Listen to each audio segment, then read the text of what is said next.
Good evening. Welcome to today's edition of Pointing to the Cross.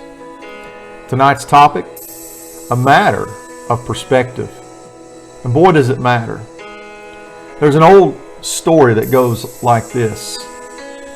A shoe manufacturer who decided to open the Congo market sent two salesmen into some undeveloped territory. One of the salesmen cabled back that the prospects here are nil. No one wears shoes. The other salesman reported enthusiastically and said the market potential here is terrific. Everyone is barefoot. Someone else once said, if the only tool you have is a hammer, you tend to see every problem as a nail. So we see that perspective truly matters. And that's what we see in our passage today.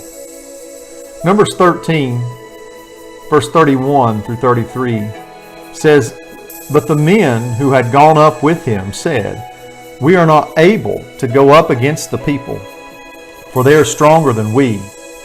And they gave the children of Israel a bad report of the land which they had spied out, saying, The land through which we have gone as spies is a land that devours its inhabitants.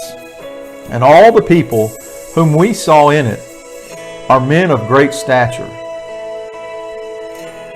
There we saw the giants.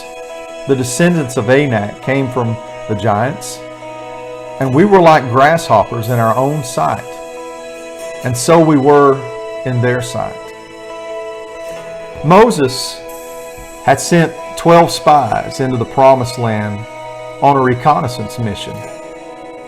And when they returned, the prospects were a mixed bag. 10 of the spies said that the land could not be conquered. They said, I quote, There we saw giants, and we were like grasshoppers in our own sight. 2 of the spies said, Let's go right now and take the land. The difference in their assessment was perspective. The 10 saw their own weakness and the strength of the enemy.